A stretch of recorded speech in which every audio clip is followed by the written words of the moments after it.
આજે આપણા બાળકોના, શિક્ષકોના અને આ સંસ્થાના સૌના લોકલાડીલા એવા જયંતિ કાકાનો બર્થડે જે 31/7 હતો, એ વરસાદના કારણે આપણે એક દિવસ થોડો મોડો જોઈ રહ્યા છીએ. તેમના બર્થડે નિમિત્તે આપણે બધા ભેગા થયા છીએ. હવે જયંતિ કાકાને હું જ્યારથી આવ્યો અને ત્યારથી એમને જોઉં છું અને ઓળખું છું, તો એમના ડ્રેસિંગમાં તો આપણે બધાને ખબર જ છે કે એમને વ્હાઇટ ડ્રેસિંગ ઓલવેઝ એમને કરી રાખ્યું હોય.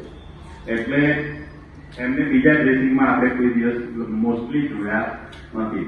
એટલે એક એમનો પહેરવેશ એક શાંતિનું પ્રતીક બની જાય છે કે ઘરમાં આપણે જોઈએ ને કે એક વડીલ દાદા હોય, કોઈ મોટો પ્રસંગ હોય, એમાં બધા જ ગેસ્ટ આવ્યા હોય, મહેમાનો આવ્યા હોય, અને એની અંદર બીજે અત્યારના યુગ પ્રમાણે નવું તામ ઝામ ખાવાનું 5 સ્ટાર બધું જ હોય, પણ એક વર્ગ આખો અલગ હોય જે આપણા ઘરના સભ્યોના વડીલો હોય.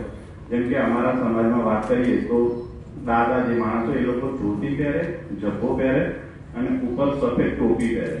એ લોકોનો આખો વર્ગ અલગ બેઠો હોય. હવે જ્યાં સુધી એ વર્ગ બેઠેલો ના હોય ને, ત્યાં સુધી પ્રસંગની શોભા ના કહેવાય.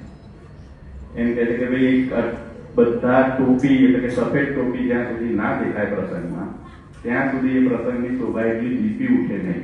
એમ આપણી સંસ્થામાં જયારે આપણે સવારે આવીએ અને એમનો ફિક્સ ટાઈમ હોય છે, બહાર જયંતિ કાકાની ગાડી પડી હોય, આપણને ખબર પડી જાય કે દાદા આવી ગયા છે, અને જેવા એન્ટર થાવ અને એ ખુરશીમાં બેઠા હોય, ત્યાંથી આ સ્કૂલની શોભાની શરૂઆત થાય કે ભાઈ છે એક વડીલ બેઠા છે. અને ઘરમાં પણ એવું જ હોય કે મોટા મોટા ઘણા આપણે માણસો ઘર પર બધું ભર્યું ભર્યું હોય, આ હોય, પણ એ વડીલ એક એવી વ્યક્તિ છે કે જે ઘરમાં બેઠવું હોય ને તો આમ ઘરનો મોભો લાગે કે ના, વડીલ આ પ્રસંગે છે.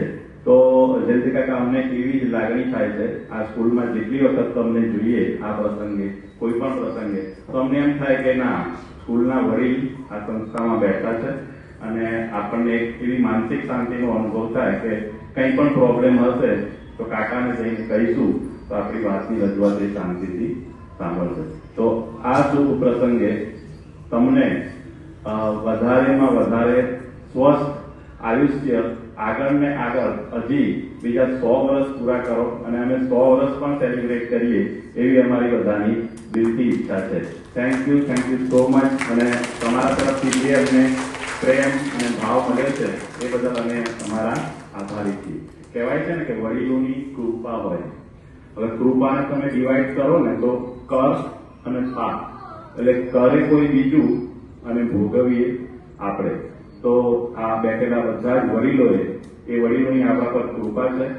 એમને આ સંસ્થાની ઈંટ નાખી અને એનું ફળ આપણે બધા અત્યારે ભોગવી રહ્યા છીએ. તો આવી કૃપા અમારા પર કાયમ બની રહે એવી પ્રભુને પ્રાર્થના. જય મહારાજ.